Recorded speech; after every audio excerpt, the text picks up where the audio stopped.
본 방송에서 제공하는 부동산 정보는 투자 판단에 대한 참고 자료입니다. 방송에서 제공하는 부동산 물건의 가치, 가격 상승 및 가격 하락에 대해서는 방송사에서 보장하지 않습니다. 본 방송은 간접 광고가 포함되어 있으며 방송에서 나오는 부동산 정보는 출연자와 경제적 이해관계가 있을 수 있습니다. 투자에 유의하시길 바랍니다. 본 방송의 제작진 및 출연진은 방송통신심의위원회 규정을 준수합니다.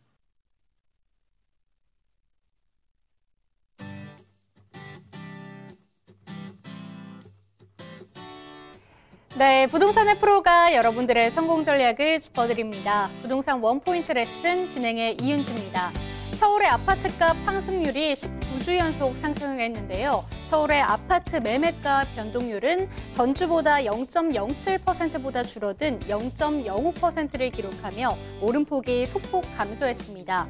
재건축 아파트값의 상승률도 지난주보다 절반 수준으로 0.09%로 꺾인 모습인데요. 부동산 전문가들은 분양가 상한제 영향에 그 상승세가 주춤하는 모습이지만 공급 위축에 대한 우려가 해소되지 않았기 때문에 당분간은 상승 흐름이 계속될 것이다. 이렇게 전망을 하고 있습니다. 오늘도 저희 방송과 함께 하시다가 궁금하신 점이 생기신 분들은 언제든지 연락 주시기 바랍니다. 서울전화 02-2128-8505번, 서울전화 02-2128-8505번으로 전화상담, 문자상담 주시기 바랍니다. 그리고 유튜브를 통해서 저희 방송을 보시다가 궁금하신 점이 생기신다면 바로 옆에 있는 채팅창에 질문 주시기 바랍니다. 마지막으로 노란통 메신저에서 오픈 채팅을 검색하신 후에 부동산 토마토TV를 검색해 주세요. 그런 후에 채팅하기를 누르시고 질문을 해주신다면 그 질문까지 채택 도와드리겠습니다. 그럼 저희는 참여 방법 보고 이슈를 가지고 돌아오도록 하겠습니다. 부동산의 프로가 핵심만 알려준다. 부동산 쪽집게 과외. 부동산 원포인트 레슨, 여러분도 참여하실 수 있습니다. 첫 번째, 유튜브 라이브를 통한 실시간 참여. 유튜브에서 알토마토를 검색하거나 주소를 입력해 들어오세요. 실시간 채팅창에 여러분의 궁금증을 올려주시면 바로바로 해결해 드립니다. 두 번째, 전화 및 문자 참여. 02-2128-8505로 전화 주시거나 문자를 보내주세요. 상담을 통해 여러분의 부동산 고민을 해결해 드립니다. 하나만 기억하세요. 부동산 쪽집게 과외, 부동산 원포인트 레슨, 지금 바로 시작합니다. 네, 부동산 원포인트 레슨 오늘 순서 본격적으로 시작해 보겠습니다. 오늘 함께해 주실 전문가님부터 소개해 드릴게요. 2PM 경제연구소의 민철기 프로님과 이 시간 함께합니다. 프로님 어서 오세요. 안녕하세요. 안녕하세요. 민철기입니다. 서울의 아파트 중위 가격이 지금 1년 새 3억 원이나 오른 9억 원에 육박을 하고 있습니다. 정부에서 분양가 상한제를 실시한다는 얘기가 나오므로 인해서 가격의 하락세가 다시 상승세로 돌아오면서 아파트 가격이 계속해서 상승하는 분위기에 있는데 한 가지 이렇게 좀 유념해 두실 것은 부동산 시장도 수요와 공급에 움직이는 하나의 시장입니다. 그래서 부동산은 투기 세력, 투기가 아닌 투자이기 때문에 어떤 적극적인 본인의 어떤 지역이 있다면 관심을 가지고 열심히 한번 도전해 보시는 게 어떨까 싶습니다. 네, 적극적인 태도로 부동산 투자에 임해달라는 말씀을 해주셨습니다. 오늘 프로님과 함께 배워볼 주제는요. 하반기 부동산 시장의 전망이 어떤지, 끝으로 투자처는 어디가 좋은지 함께 알아보도록 하겠습니다. 어떤 내용부터 함께 짚어볼까요? 네, 오늘은 전체적으로 이제 하반기가 얼마 남지 않았는데, 이제 4-3분기 해서 한 3달 가까이가 남았는데, 이 정도의 과연 아파트 시장, 이제 앞으로의 부동산 시장이 어떻게 변해 갈 건지, 그리고 그러면 그거에 맞춰서 어느 곳에 투자하는 게 좋은지에 대해서 설명을 하는데, 요즘에 상담을 좀 많이 받는데 상담을 하실 때 어떤 좋은 땅 고르는 법이 무엇이냐, 어떤 땅의 종류가 무엇이냐 이런 거를 좀 물어보시는 분들이 많아서 오프닝 잠깐 동안에 어떤 땅을 고르시는 방법에 대해서 그리고 이제 어떤 것들의 주요 용어가 있는지 간단하게 살펴보고 하반기 전망을 한번 보도록 하겠습니다. 땅의 종류라고 해서 아파트를 사시는 분들은 사실 거의 적용될 일이 없지만 단독주택을 지으신다거나 어떤 곳에 재개발이나 이런 거를 하실 때는 그 땅이 어떤 종류의 땅인지에 대해서 좀 명확하게 아실 필요가 있기 때문에 오늘 준비했는데요. 땅의 종류는 크게 한 가지만 기억하시면 됩니다. 용도 지역이라는 것이 있습니다. 용도 지역.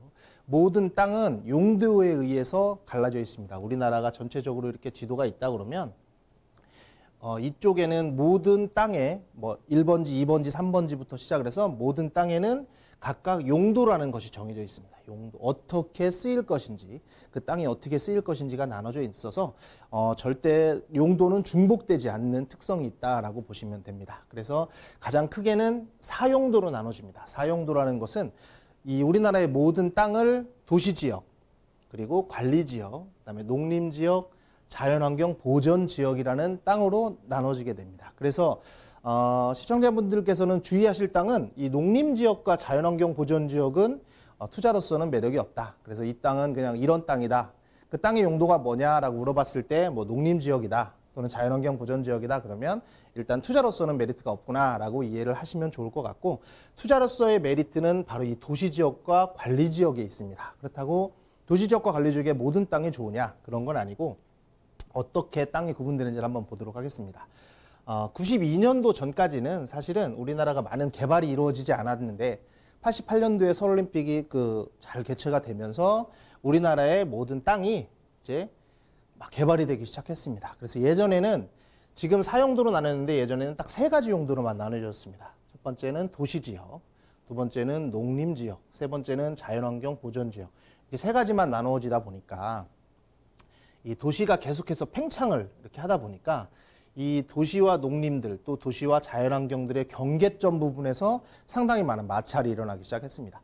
길 하나 건너서 어떤 지역은 도시지역이라 보상을 많이 받는데 뭐 길 하나 건너서 이 지역은 농림지역이라서 보상을 많이 못 받는다든지 이런 사태들이 많이 벌어지다 보니까 그래서 이제 중간의 계층인 관리지역들이 만들어지기 시작했습니다. 그래서 뭐 도시지역과 농림을 가르는 뭐 계획관리지역이라든지 이런 과시지역으로 만들어졌기 때문에 92년부터 이제 관리지역이라는 게 만들어져서 도시로 편입될 수 있는 가능성이 생긴 것이 바로 관리지역이다. 이렇게 이해를 하시면 되기 때문에 어떤 땅을 고르실 때는 항상 도시지역과 관리지역만 일단 유념해 두시고, 도시지역은 또 4가지로 나눕니다. 주거지역, 그러니까 여러분들이 제일 많이 사는 아파트 같은 주거지역, 그 다음에 상업지역, 어떤 뭐 보시면 고층 빌딩이 올라가 있거나 뭐 오피스텔이 지어져 있거나 이런 것들은 상업지역이라고 보시면 되고, 그 다음에 공업지역, 공업지역은 실제로 뭐 구미공단 같은 뭐 이런 공단 같은 곳들이 이제 공업지역이라고 보실 수 있고, 지식형 산업센터라고 하는 것들이 공업지역에, 중공업지역에 많이 생겨나기 시작합니다. 그리고 이제 녹지지역이라고 도시지역은 나눠지는데 이렇게 주거, 상업, 공업, 녹지지역, 자연녹지 이렇게 4가지로 나눠지는 지역이 바로 도시지역입니다. 이 녹지지역 같은 경우는 투자로서의 가치는 생각보다 많지 않다. 그래서 이거는 정부 사업이나 뭐 LH에서 하는 사업에서는 좀 필요하지만 우리나라 개인들이 하기는 좀 어려운 사업이기 때문에 녹지도 제외를 하실 필요가 있고요.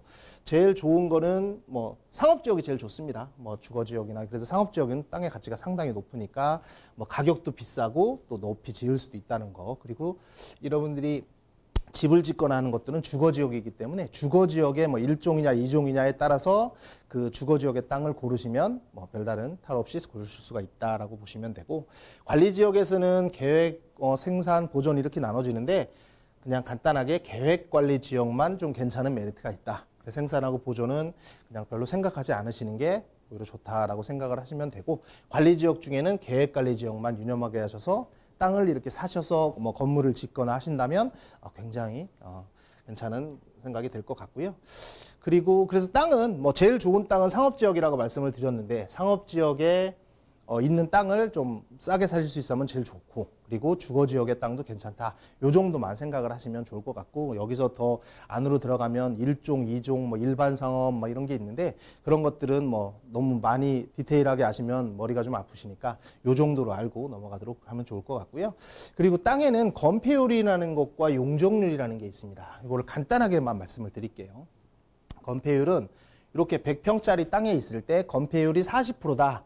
그러면 이 땅에서 내가 건물을 덮을 수 있는 비율입니다. 그래서 40%면 이 100평 중에 40평만큼만 건물을 지을 수 있다. 그래서 60평은 공지로 남겨놓고 40평만 지을 수 있다라고 그렇게 이해를 하시면 됩니다. 그래서 건폐율은 높은 게 좋은 겁니다. 80%, 90% 되면 내 땅을 거의 다 활용할 수 있다는 거기 때문에 좋은 거라고 이해를 하시면 돼요. 그리고 용적률이라는 것은 위로 올릴 수 있는 그런 비율입니다. 용적률이 100%다. 그러면 땅이 100%에서 용적률이 100%면 거의 1000%까지 올릴 수 있기 때문에 상당히 높게 지을 수 있다라고 보시면 돼요. 그래서 건폐율과 용적률은 물론 뭐 많다고 좋은 건 아니지만 그냥 단순하게 좀 많다라고 하면 좋다라고 이해를 하시면 됩니다. 그래서 아까 상업지역이 좋다고 말씀을 드렸는데 상업지역 같은 경우는 건폐율과 용적률이 둘 다 상당히 높습니다. 그래서 상업지역의 가치가 있다. 이렇게 이해를 하시면 돼요. 그래서 이거는 뭐 조례나 이런 거에 따라 좀 다르긴 하지만 건폐율과 용적률은 그냥 유념해 두실 때 건폐율은 건물을 지을 수 있는 얼마만큼 지을 수 있는가, 그리고 용적률은 얼마만큼 높게 올릴 수 있는가, 이 정도로 이해를 하시고 나중에 땅을 고르시면 투자에 좀 실패를 하지 않을까 이런 생각이 듭니다. 그래서 간단하게 살펴봤고요. 그다음에 전망에 대해서 간단하게 살펴보도록 하겠습니다. 하반기 이제 얼마 안 남았는데 이제 부동산 시장은 지난주에 이제 금리를 1.25로 내렸습니다. 이제 3년 만에 처음이라고 하는데 1.25로 내리고 올 11월 달에 한 번 더 이제 올해 마지막으로 나오는 금리 인하 가능성이 있습니다. 뭐 많은 전문가들 중에 대부분은 뭐 올해는 더 이상 내리지 않고 내년 정도에 한 번 더 인하할 가능성이 있다라고 하는데 아마 그래도 가능성이 어쩔 수 없기 때문에 경기가 상당히 둔화되어 있는 상태에서는 금리 인하 가능성이 한 번 정도는 더 남아 있다. 그래서 1.25가 사상 최초로 1%까지 내려가면 정말 많은 유동성 자금이 생기기 때문에 부동산 시장에서는 상당히 큰 호재가 나타나는 것이다라고 이해를 하시면 좋을 것 같고, 그래서 이런 금리 인하 때문에 시중에 돈이 많이 쌓이는 유동성이 증가됐고, 그리고 토지 보상금이 지금 역대 최대급으로 많이 풀리고 있습니다. 올해 얼마 남지 않았지만 뭐 2개월조차 안 남았는데 올해만 지금 풀릴 예정이 5조 원에 가까운 토지 보상금이 지금 예정이 되어 있고요. 내년에는 거의 40조 가까이에는 토지 보상금이 예정이 되어 있습니다. 그래서 이 토지 보상금이 어떤 시중에 풀린다는 것은 그 토지 보상금을 받은 대부분의 사람들을 이렇게 분석을 해보면 뭐 그 자금이 실물 자산인 주식이나 예금이나 이런 쪽에 들어가진 않고 거의 부동산 시장으로 흘러들어오는 것이 있습니다. 그래서 부동산 시장에 수요가 많아지기 때문에 어떤 공급이 받쳐주지 않는다면 가격이 많이 상승할 수 있는 여력이 있다라고 해서 이 유동성이 증가되는 것은 부동산 시장에서는 상당히 거래가 많이 일어날 수 있는 요소가 있다라고 이해를 하시면 좋을 것 같고, 그래서 아까 잠깐 말씀드린 대로 금리가 인하되는 가장 효과 중에 하나가 지금 경기가 상당히 안 좋습니다. 실물 경제가 지금 뭐 거의 마이너스를 이루다시피 경기가 많이 안 좋기 때문에 경기를 상승시키기 위해서 자금을 많이 푼다라고 보시면 돼서 이 경기 둔화야말로 지금 부동산 시장에서는 자금이 풀리고, 그래서 자금이 풀려서 부동산 시장이 올라갈 수 있는 가능성이 상당히 큰 그런 전망 중에 하나다라고 보시면 좋을 것 같아요. 그리고는 네 번째 부분은 제가 잡은 거는 총선 대비 공약입니다. 내년 4월에는 드디어 이제 총선이 있습니다. 총선이 있는데 사실 총선을 위해서 많은 이제 국회의원 후보자들이 공약을 많이 내세우는데 그 공약들이 대부분 다 100% 이루어지지는 않습니다. 그렇지만 이 공약을 지역 발전을 위해서 상당히 많은 공약들이 나오고 또 노력을 하기 때문에 이 공약 발표 때문에 지역 경제가 상당히 살아나는 경우가 상당히 많이 있습니다. 어떤 도로를 만든다든지 철도를 만든다든지, 그리고 지지부진했던 사업을 지금부터 시작을 하겠다라든지 여러 가지 공약들이 나오기 때문에 이 총선 대비에 나오는 공약들로 인해서 부동산의 가격이 상당히 상승할 수 있는 요력이 있다. 이렇게 좀 이해를 하시면 좋을 것 같고요. 그리고는 사실 뭐 계속해서 9.13 대책 이후에 가격이 많이 빠지고 특히 서울이나 대도시들은 가격이 좀 주춤을 하다가 아까 아나운서분이 말씀하신 대로 지금 바닥론이 계속해서 확산하고 있습니다. 이제 더 이상 오를 일만 남았다. 이제 더 이상은 떨어질 일은 없다라는 바닥론이 서울이나 또는 뭐 세종이나 부산이나 여러 가지 대도시를 통해서 이 바닥론이 계속해서 확산되고 있다. 그래서 이 바닥론의 확산은 이 부동산 시장의 어떤 부양이 될 수 있는 가장 큰 여력이 있다라고 보시면 될 것 같고요. 그래서 정부가 준비한 것은 아마 올해 나올 확률은 생각보다 많지는 않을 것 같은데 이 가격이 막 계속해서 오르는 거에 대해서 추가 대책들을 계속을 준비하고 있습니다. 상당히 많은 대책들이 나왔습니다. 한 17가지, 18가지의 대책이 나와서 이 사실 예전에 나왔던 대책을 다 합쳐서 3년 안에 다 나왔다고 보시면 되는데 뭐 강력한 대책들이 나왔음에도 불구하고 아직은 부동산 시장이 오히려 더 불을 붙이는 격이 되었기 때문에 이제 어떤 정책이 나올지에 대해서 사실 뭐 기추가 주목되고 있는 상황이긴 한데 지금 이제 뭐 다음 달 정도면은 예정이 확정이 된 분양가, 민간 택지의 분양가 상한제라든지 내년 정도에 할 전월세 신고제라든지, 그래서 여기서 더 나올 거는 뭐 채권 입찰제라든지 아니면은 뭐 거래 신고제, 부동산 거래 신고제 같은 거를 적용을 하면 허가제죠. 허가제를 하면 이제 부동산 거래할 때 허가를 받고 집을 사야 되기 때문에 이거는 뭐 집을 못 사는 경우가 벌어질 수도 있습니다. 그래서 이런 정책들이 앞으로도 나올지 여부에 대해서는 조금 관심 있게 지켜봐야 될 부분인 것 같고요. 그래서 이제 분양가 상한제나 이런 것들 때문에 그리고 어떻게 될지를 모르는 상황. 그래서 이제 분양 일정을 상당히 좀 앞당기고 있습니다. 그래서 올 하반기나 내년 초에는 상당히 많은 물량들이 나올 확률이 좀 많기 때문에 이 청약을 할 수 있는 분들 그리고 이제 그런 관심을 갖고 있는 분들은 한번 잘 노려보시면 어떨까 싶은 이런 전망들이 있을 거다라고 말씀을 드리고 싶습니다. 그리고 이제 하반기 부동산 그렇다면 이제 기존 부동산 정책을 간단하게 살펴보도록 하겠습니다. 기존에 나왔던 대책들은 지금 양도세는 10%에서 20% 중과가 되고 있습니다. 뭐 조정지역이라든지 투기지역 이런 곳에 그 주택을 3주택 이상 보유하면 20%의 가산, 그 다음에 또 10%의 가산 이런 것들에서 양도세는 지금 중과가 되고 있고 종부세도 공정시장가에 기하라는 것을 계속해서 5%씩 상승을 시키면서 거의 이제 종부세도 지금 많이 강화가 돼 있고요. 재건축은 3천만 원 이상부터 나오는 초과이익 환수제가 지금 현재 시행이 되고 있고, 그다음에 대출은 뭐 조정지역에 집이 있으면 다른 조정지역 이상 지역의 집을 못 사게 하는 LTV 규제라든지 또 DTI 40%에는 DTI 규제라든지가 지금 현재 적용이 되고 있고, 말씀드린 대로 11월 달에는 민간택지에 대한 분양가 상한제가 예정이 되어 있고요. 그리고 전월세 신고제도 아마 뭐 계약갱신 요건과 신고제 포함해서 올해 말이나 내년 정도부터는 다 시행이 될 거다라고 보시면 되고, 내년에 또 하나 바뀌는 것이 바로 취득세가 비례세로 바뀐다는 겁니다. 주택 취득세는 지금까지는 6억 원 이하인 경우에는 뭐 1.1%죠. 1% 정도의 어떤 취득세가 나왔고, 6억에서 9억까지는 2%, 그다음에 9억 초과 같은 경우는 이제 3%의 그냥 일정 세율을 냈었는데, 이 일정 세율이 이제는 바뀌어서 이 6억에서 9억 사이만 비례세로 바뀝니다. 그래서 뭐 계산하는 방법이 좀 복잡하긴 하지만 그냥 단산의 대선에서 7억 5천까지는 이익을 보시는 거고, 7억 2천에서 9억까지는 지금 내는 2%보다 좀 더 많이 내는 그런 구도로 바뀐다라는 것이 이제 하반기 이제 좀 바뀔 내용이다라고 보시면 될 것 같고요. 마지막으로 주요 투자처를 간단하게 살펴보도록 하면, 뭐 부동산은 사실 상당히 많은 투자처가 있고 개발 호재들이 상당히 많이 있습니다. 그 중에서 첫 번째 뽑은 데는 이제 3기 신도시의 발표입니다. 30만 호에 걸친 3기 신도시가 지금 몇 개월에 걸쳐서 발표가 돼서 확정이 됐기 때문에 남양주의 왕숙지구라든지 하남의 교산지구 같은 경우는 지금 지구 단위가 다 만들어져서 한 내후년 정도면 착공이 이제 분양에 들어갈 단계에 있습니다. 그래서 고향의 창릉이라든지 뭐 계양이나 어떤 대장지구 같은 것들은 지금 계속해서 지금 지구 단위를 만들어져서 분양이 들어갈 거기 때문에 어떤 경기도에 계시거나 좀 청약 통장에 점수가 좀 괜찮으신 분들은 이런 쪽에 한번 도전을 해보시는 게 어떨까 싶고요.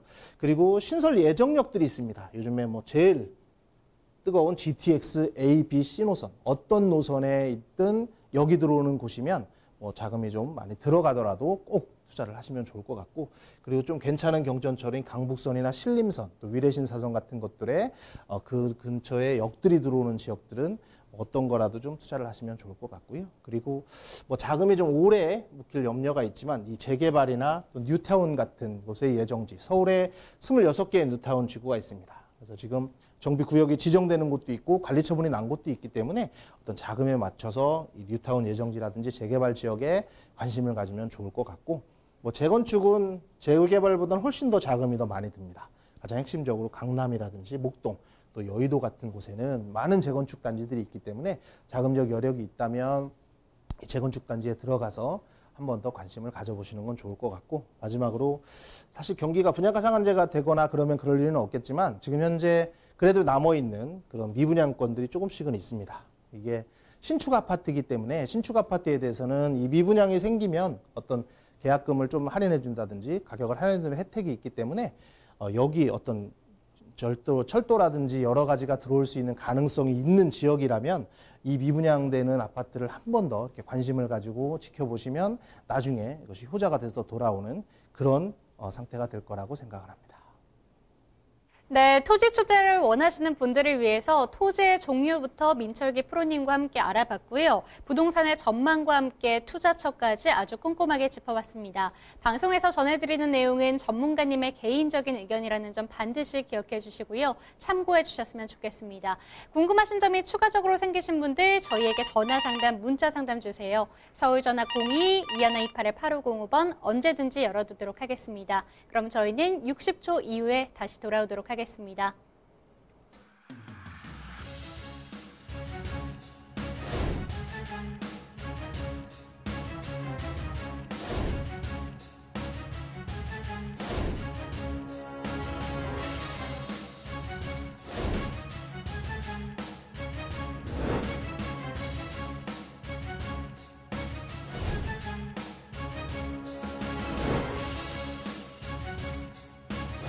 현혹에 휘둘리지 않는 철칙과 기준이 있어야 합니다.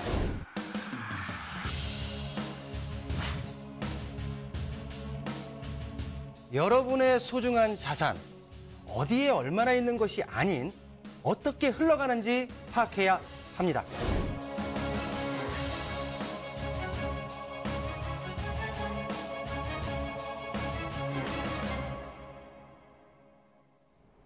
네, 부동산 원포인트 레슨 2부에서는 여러분들이 갖고 계신 부동산 관련 궁금증을 속 시원히 해결해드리는 시간 가져보도록 하겠습니다. 첫 번째 상담 연결해 보도록 할게요. 전화 상담입니다. 여보세요? 여보세요? 네, 안녕하세요. 네, 안녕하세요. 네, 어느 지역 관련해서 궁금하신 점 있으실까요? 네, 전농 19역. 네. 전농 19역이 좀 앞으로 좀 그쪽 전망이 어떤지. 네. 그래서 궁금해서 전화드렸습니다. 네, 좋습니다. 전농 19역의 전망이 어떤지에 대해서 궁금하다라고 얘기를 해주셨는데 이 지역 예. 함께 알아보도록 할게요. 프로님 예. 인사부터 나눠보시죠. 네, 안녕하세요. 안녕하세요. 네, 오늘 날씨가 많이 쌀쌀한데 감기 조심하시고요. 예, 감사합니다. 전농 19역을 아시는 거 보면은 이 재개발이나 이런 뉴타운에 대해서 상당히 많이 알고 계시는 분인 것 같은데 예, 좀 관심 많아요. 현장을 좀 많이 다니시는 편이신가요? 예. 아니, 좀 뭐 신문지상에 많이 봐고 그래서. 아, 그렇구나. 일단 전농 19역에 대해서 제가 이제 예. 그 19역뿐만 아니고 옆에 있는 9구역과 8구역 그리고 다른 지역에 예. 대해서도 제가 간단하게 말씀을 드리도록 하겠습니다. 예. 전농 19역이라는 곳은 바로 이 청량리역이라고 요즘에 가장 핫한 뭐 청마영성이라고 불리는 가장 핫한 지역의 인근에 있는 곳이고요. 이 바로 옆에 있는 곳이 9구역이고 그다음에 그 조그맣게 있는 곳이 10구역입니다.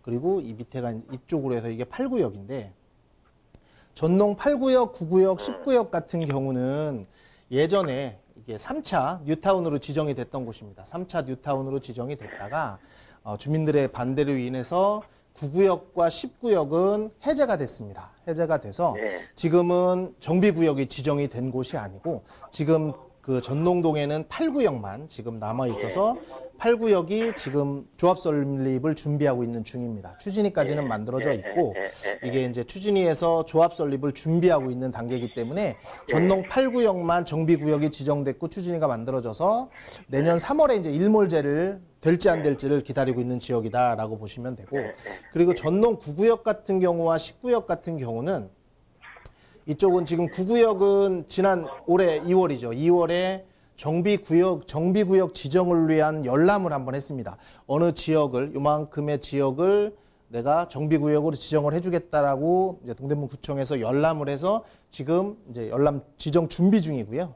10구역 같은 경우는 그 맞은편에 있는데 10구역에는 사실 9구역보다는 노후도가 더 좋다고 하면 그렇지만 더 낡은 주택들이 많기 때문에 10구역도 지금 현재 정비구역을 지정하기 위해서 추진 중에 있습니다. 추진 중에 있기 때문에 지금 아마 현장에 가보시면 프리미엄이 그래도 몇 천만 원 정도씩 붙어 있습니다. 왜냐하면 앞으로 이 청량역이 개발이 된다고 하면 이 전농 9구역, 10구역은 이쪽이 정비구역이 된다고 그러면 상당히 괜찮은 지역이기 때문에 이 10구역이 지금 계속해서 활발하게 진행이 되고 있는데 10구역의 뭐 장점이라고 보면 장점이고 단점이라고 하면 단점이 신축에 대한 빌라 수요가 생각보다 별로 없습니다. 땅이 뭐 너무 그 도로폭도 좁고 그러기 때문에 신축이 별로 없어서 신축 사기는 좀 힘든 부분이 있는데 만약에 신축에 빌라가 있다 그러면 뭐 나중에 괜찮은 지분을 좀 확인하시고 재개발은 지분을 확인하셔야 되니까 지분이 좀 크다면 뭐 이런 것들은 좀 관심을 가지는도 괜찮을 것 같고요.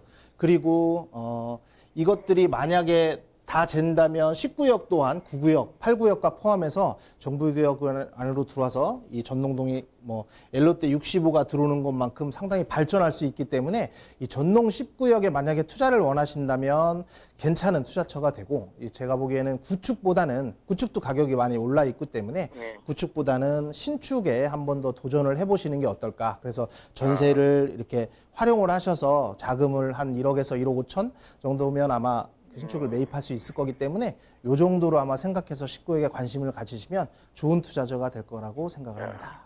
예, 감사합니다. 네. 예.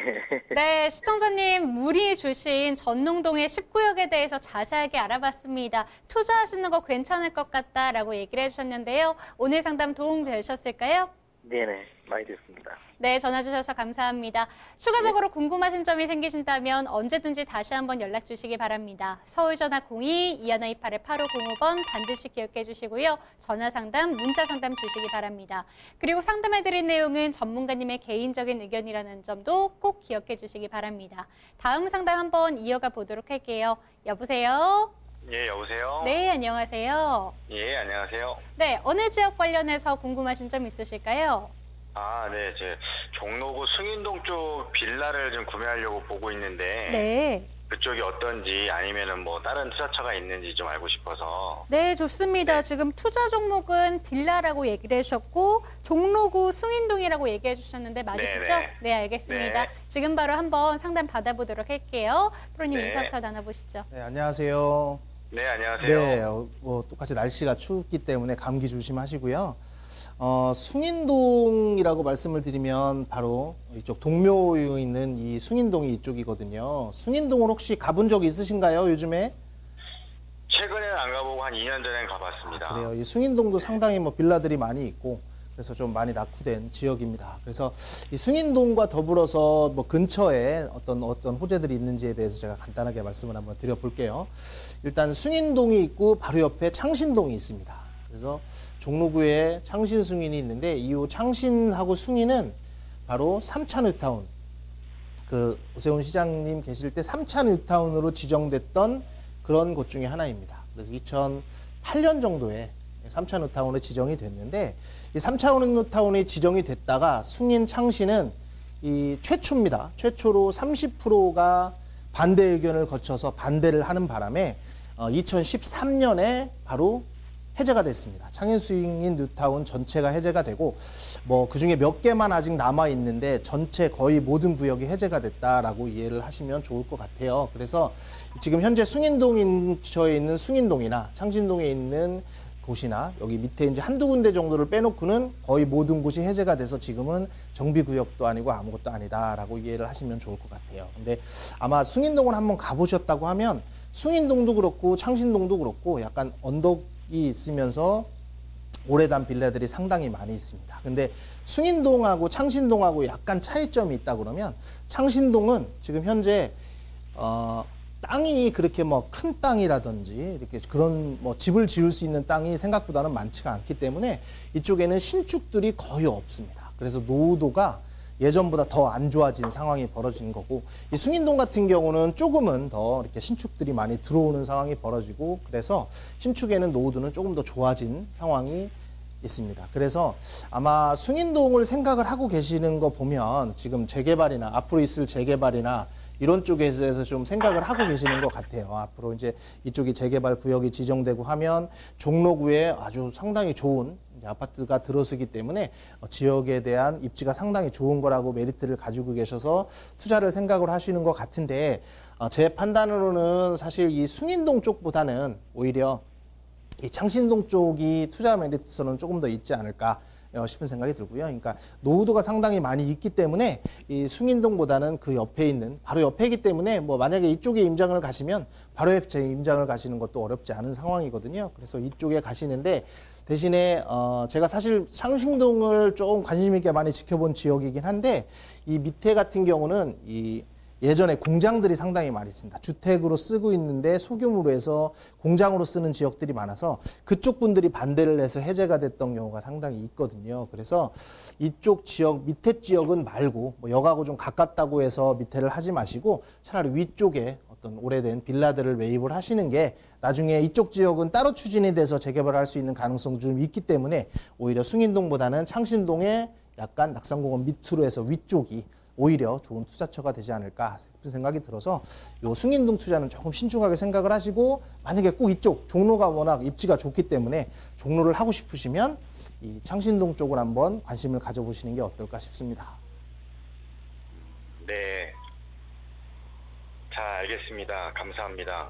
네, 시청자님 전화 상담 도와드렸습니다. 종로구 숭인동에 대해서 여쭤보셨는데요. 프로님의 개인적인 의견으로는 바로 옆에 있는 창신동 쪽도 한번 고민을 해보시기를 권해주셨습니다. 상담 내용 도움되셨을까요? 네, 많이 도움이 됐습니다. 네, 추가적으로 궁금하신 점 있으시다면 다시 한번 꼭 연락주세요. 이렇게 두 가지 전화 상담 나눠봤습니다. 상담 내용은 전문가님의 개인적인 의견이라는 점 반드시 기억해 주시기 바랍니다. 방송 보시다가 내가 갖고 있는 부동산에 대해서 그리고 투자할 곳에 대해서 문의하고 싶으시다면 저희에게 언제든지 연락 주시기 바랍니다. 서울 전화 02-2128-8505번 활짝 열어둘게요. 전화 상담, 문자 상담 기다리고 있겠습니다. 이번에는 저희 오픈 채팅방에 어떤 질문들 저희 플러스톡에 올라와 있는지 확인해 보도록 하겠습니다. 첫 번째 질문은요. 최병목님께서 질문 주셨네요. 강서구 등촌동에 주공 5단지 보유하고 있습니다. 향후 전망과 보유를 계속해야 할지 아니면 매도를 해야 될지 적절한 매도 시기에 대해서 조언 부탁드립니다. 이렇게 질문 주셨거든요. 등촌동에 대해서 함께 알아볼게요. 이 5단지는 어떻게 보고 계실까요? 지금 등촌동의 그 등촌 5단지, 제가 사실 처음에는 잘못 들어서 둔촌 주공 5단지로 들어서 그쪽을 찾다가 지금 지역을 다시 찾고 있기 때문에 한번 지도를 한번 보겠습니다. 강서구 쪽에 있는 것 같고, 아마 이게 가양역 근처에 있는 아파트인 것 같아요. 이 가양역 근처에 등촌 주공 5단지, 4단지, 6단지 이렇게 다 밀집이 되어 있는 곳인데, 아마 이쪽에 있는 아파트인 것 같습니다. 이쪽에 있는 아파트인데, 일단은 신축 아파트는 아니기 때문에 보유를 계속 하시는 거는 장기적으로 이 바로 옆에가 왼쪽이 마곡입니다. 마곡 이 산업단지는 지금 계속해서 개발이 진행되고 있는 곳이다라고 보시면 돼요. 이쪽에는 지금 뭐 100% 다 완성된 게 아니라서 거의 3분의 1 정도밖에는 지금 아직 입주를 안 하고 했기 때문에 앞으로도 이쪽 마곡 산업단지에서 오는 수요들이 상당히 많다라고 보시면 되고, 이 바로 가양대교를 넘으면 이쪽이 상암입니다. 상암 DMC이기 때문에 이 상암 쪽에 어떤 뭐 방송국이라든지 여러 가지의 매체들이 상당히 많아서 일자리가 서울에서 가장 큰 일자리 중에 하나인 이 상암과 그리고 마곡을 바로 옆에 끼고 있기 때문에 이 등촌동에 있는 주공 아파트는 상당히 좋은 아파트다라고 보시면 좋을 것 같고, 앞으로도 상승 여력이 상당히 많다라고 이해를 하시면 좋을 것 같아요. 그래서 지금 뭐 재건축이나 이런 것들을 생각할 그런 연한은 아니기 때문에 뭐 그렇게 재건축을 바라본다거나 그런 것보다는 현재 마곡이라든지 상암이라든지 이런 일자리를 배후에 두고 계속해서 그 수요로 인해서 그 이쪽에 뭐 새롭게 들어갈 공급 수단이 아직은 없기 때문에 그런 거를 대비하셔서 이쪽을 보유를 하신다면 괜찮게 이렇게 앞으로도 상승 여력이 상당히 많이 있기 때문에 이것은 보유를 좀 하시고 있는 게 어떨까 싶은 생각으로 이렇게 격려를 해드리고 싶습니다. 네, 등촌동에 있는 주공 아파트에 대해서 알아봤습니다. 향후 전망이 아주 밝기 때문에 조금 더 보유를 하시는 편이 좋겠다라는 점 기억해 주시기 바랍니다. 상담 내용 들으시다가 추가적인 궁금사항이 생기셨다면 다시 한번 연락 주세요. 서울전화 02-2128-8505번 언제든지 기다리고 있겠습니다.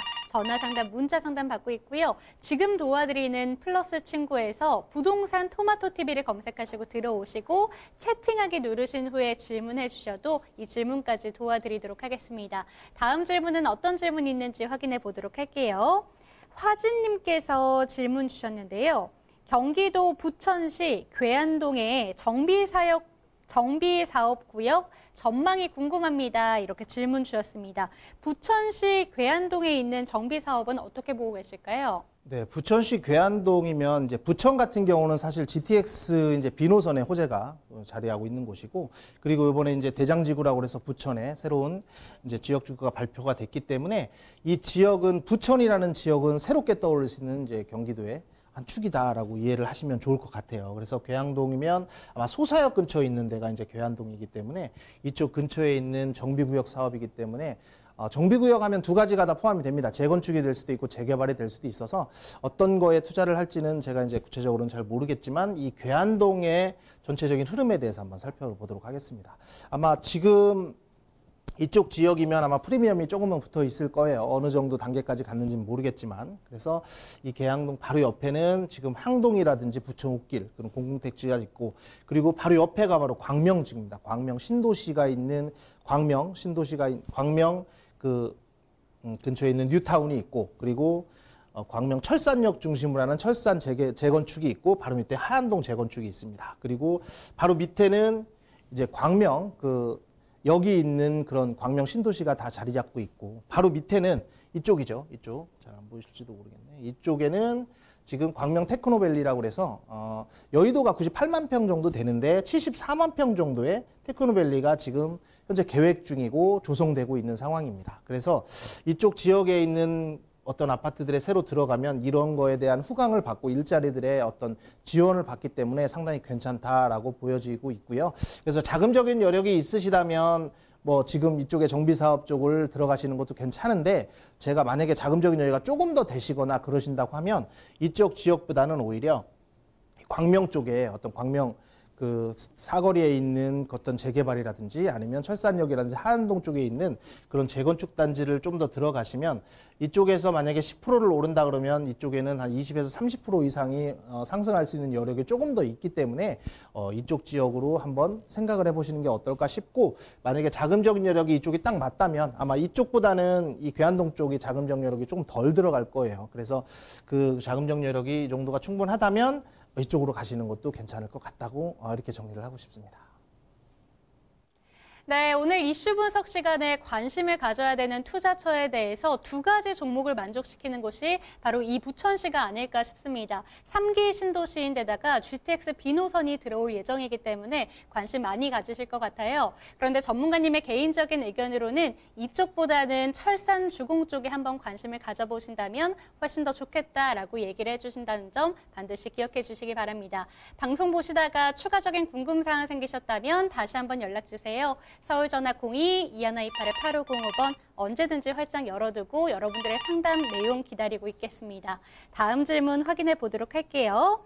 최금자님께서 질문 주셨는데요.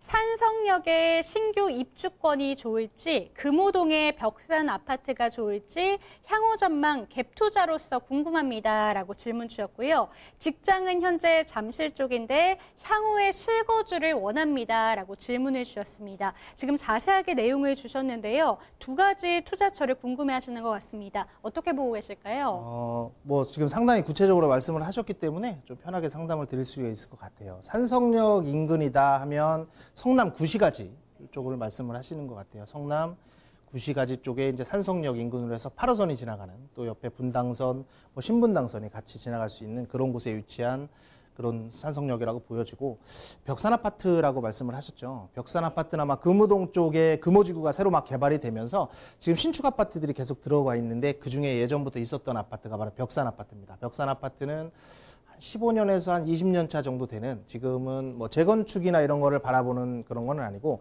인근 지역이 다 재건축이 되면서 그쪽 지역의 시세가 지금 거의 뭐 상당히 많이 오르고 있는 상황에서 같이 올랐던 아파트다라고 보여지면 되는데, 이 사실 둘 중에 어떤 거를 해라, 뭐 둘 다 괜찮은 것 같습니다. 둘 다 뭐 잠실하고도 멀지 않고, 옥수동이 계속해서 개발이고 서울 쪽에 위치하고 있기 때문에 옥수동은 옥수동 나름대로의 메리트가 있고, 이 성남 구시가지의 산성역 근처는 사실 요즘에 성남 구시가지는 사실 뭐 계속해서 발전 가능성이 있는 곳이다라고 보여지기 때문에 산성역의 아파트를 투자하시는 것도 상당히 좋은 방법이라고 보여지는데, 판단은 제가 이제 산성역 주변 성남 구시가지에 대해서도 말씀을 드리고 금호동에 대해서도 말씀을 드릴 테니까, 판단은 둘 중에 어떤 거를 하셔도 괜찮기 때문에 시청자분께서 하시면 좋을 것 같고, 이 둘 중에 대해서 어떤 것이 좋을지는 제가 말씀을 드려보겠습니다. 이 성남 구시가지는 간단하게 말씀을 드리면 3가지 구역으로 지정이 되어 있습니다. 1차, 2차, 3차로 지정이 되어서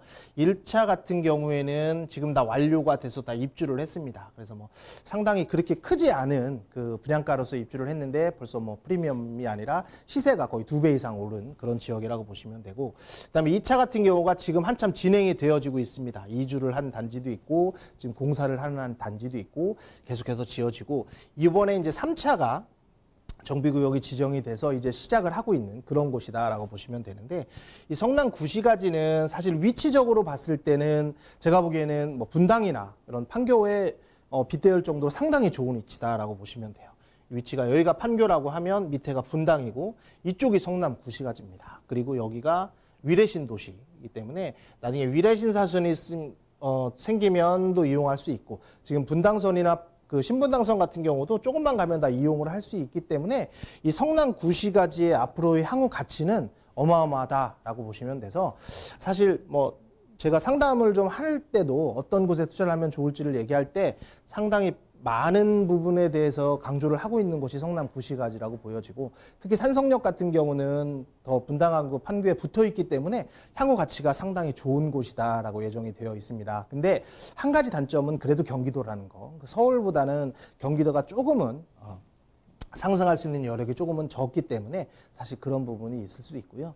금호동 벽산아파트 같은 경우에는 금호동 같은 경우도 뭐 상당히 적게 해가지고 분양을 많이 했었는데, 지금 현재는 거의 웬만한 단지들이 뭐 15억을 육박하는 상당히 비싼 단지들로 지금 탈바꿈이 되고 있습니다. 그 중에 상당히 가운데 입지가 좋은 곳에 벽산아파트가 있기 때문에 이 벽산아파트 같은 경우에도 보유를 하시면 상당히 괜찮다. 근데 만약에 둘 중에 뭐 선택을 하라고 한다면 저는 그래도 이게 금호동에 새 아파트를 들어가는 거하고 15년 차, 20년 차의 아파트를 들어가는 건 좀 틀리기 때문에 서울이지만 이 금호동보다는 오히려 저는 성남 구시가지 쪽에 신규 아파트를 들어가셔서 투자 겸 거주를 하시는 게, 그래서 상당히 잠실에도 가깝게 출퇴근할 수 있는 상황이라서 저는 이 금호동보다는 성남 구시가지 쪽에 투자를 하시는 게 어떨까 싶은 생각이 좀 들어집니다. 네, 입지부터 호재까지 2가지 아파트를 비교 분석을 해봤습니다. 전문가님의 개인적인 의견으로는 성남시에 있는 신흥동의 신축 아파트에 들어가시는 것을 한 표 던져주셨습니다. 상담 내용은 전문가님의 개인적인 의견이라는 점 반드시 기억해 주시고요. 투자에 앞서서 신중한 가치 판단 진행해 주시기를 바라겠습니다. 다음 질문 한번 체크를 도와드릴게요. 닉네임 연희님의 질문인데요. 앞으로 생길 아기와 새 식구, 실거주와 투자로 현재 동부 이촌동에 있는 아파트로 가려고 합니다. 라고 질문을 주셨습니다. 일단 축하드리고요. 이곳에 가려면 추가적인 대출이 필요하다고 합니다. 2억 5천을 대출을 받아야 하는데 이곳이 괜찮은 건지, 아니면 대출을 받지 않고 마포나 공덕 쪽에 있는 아파트로 가는 것이 투자 측면에서 괜찮은지 질문드립니다. 라고 질문을 주셨습니다. 그리고 혹시라도 후자 쪽에 있는 편이 좋다면 어디 쪽 아파트를 추천해 주시는지 그 추천 아파트도 부탁드려요. 라고 얘기를 해주셨고요. 2가지 다 별로라면 실투자금 12억으로 용산 주변에 근처 어디 아파트로 가는 게 좋을까요? 이렇게 아주 세세하게 질문 주셨습니다. 이 질문 하나하나 분석 도와드릴까요? 네.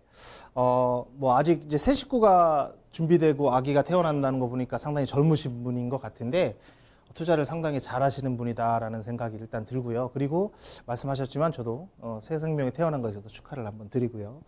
그리고 일단은 서부 이촌동을 구체적으로 말씀을 하셨는데, 이 한강대교를 기점으로 해서 왼쪽이 바로 서부 이촌동입니다. 이촌동 중에 서부 이촌동, 이쪽이 이제 동부 이촌동 이렇게 나눠지죠. 그래서 서부 이촌동, 동부 이촌동으로 나눠지는데, 사실 서부 이촌동이 됐든 동부 이촌동이 됐든 간에 어떤 아파트를 매입을 하셔도 앞으로는 상당히 가치가 큰 아파트다.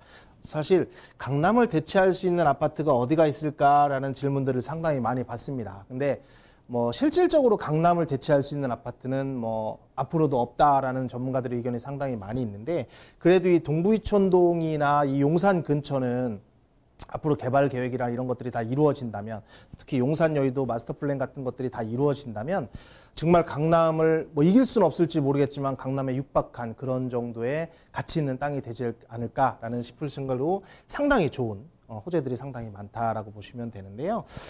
서부 이촌동에 가려면 이제 2억 5천만 원의 대출을 받아야 되고, 그리고 이쪽 이제 마포나 이쪽으로 가면은 그냥 대출 없이 아마 가는 걸로 보여지는데, 2억 5천이라는 금액이 상당히 많은 금액입니다. 상당히 큰 금액인데, 이 금액 자체의 레버리지를 활용을 하셔서 어떤 거를 부동산 투자를 하실 때는 딱 한 가지만 주의하시면 됩니다. 이 2억 5천이라는 금액이 내가 과연 감당할 수 있는 금액인지 아닌지만 좀 판단을 하시면 좋을 것 같아요.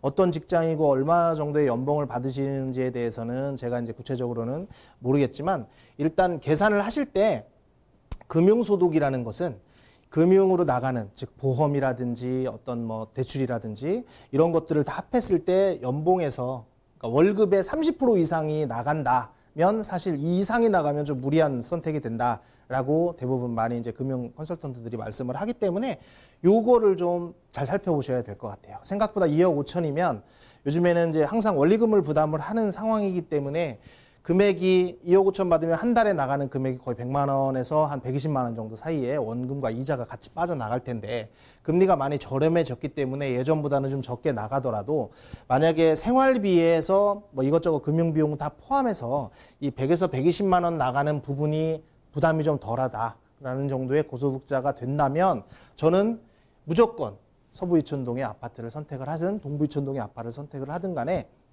이쪽으로 들어가시는 게 좋을 것 같아요.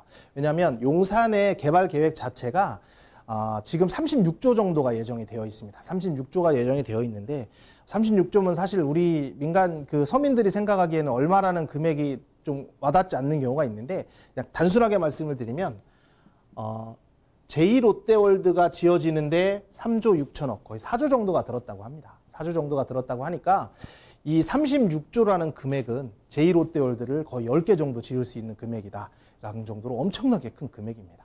그래서 삼성역이 지금은 최고 부자 동네가 되었고 땅값이 제일 비싼 곳 중에 하나인데, 사실 삼성역에 예전에 뭐 현대와 삼성이 어느 곳에서 GBC 부지를 살 것이다 라는 얘기들이 계속해서 싸우고 있을 때 조금 발빠르게 움직이시는 분들은 삼성이 매입을 하든 뭐 현대가 매입을 하든 간에 어쨌든 거기는 개발을 할 테니까 몇 조를 들여서 땅을 사더라도 무조건 개발을 할 거기 때문에 땅을 이렇게 투자를 하셨던 분이 계시는 반면, 어떤 분들은 그게 중요하지 않고 누가 할까? 삼성이 할까? 현대가 할까? 사실 삼성이 했다고 그래서 삼성이 6조 얼마, 뭐 현대가 10조 얼마 했다고 하는데, 삼성이 만약에 더 비싼 금액을 써서 그 GBC 부지를 잡았다고 해서 거기를 개발을 안 하거나 그러진 않을 거고, 현대도 마찬가지인데 무조건 거기는 개발을 할 곳이거든요. 계획이 있고 재산이 잡혀서 아마 올해 12월에 착공을 한다고 하니까, 그런 것처럼 이 삼성역에 그 맞닿아서 36조라는 개발 금액은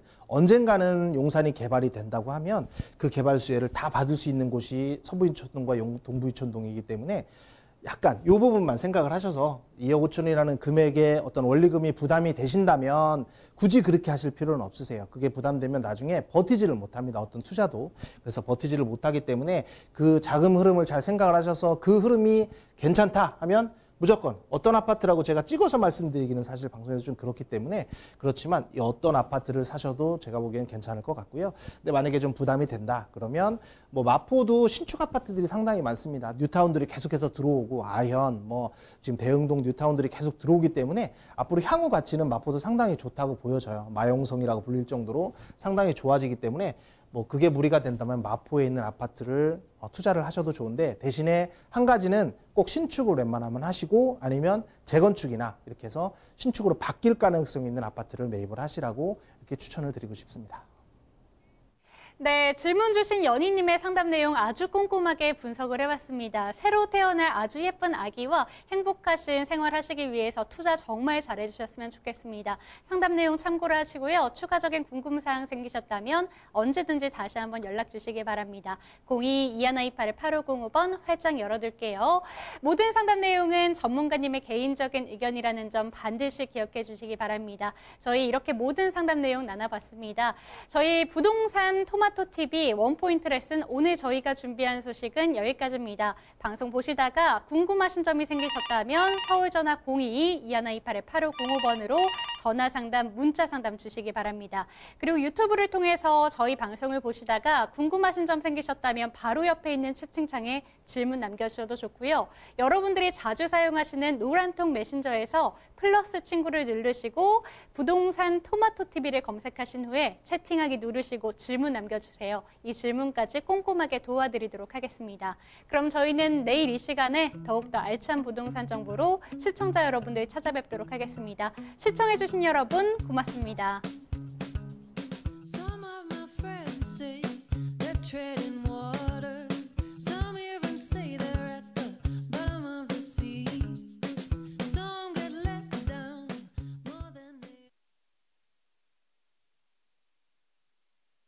부동산 정보는 투자 판단에 대한 참고 자료입니다. 방송에서 제공하는 부동산 물건의 가치, 가격 상승 및 가격 하락에 대해서는 방송사에서 보장하지 않습니다.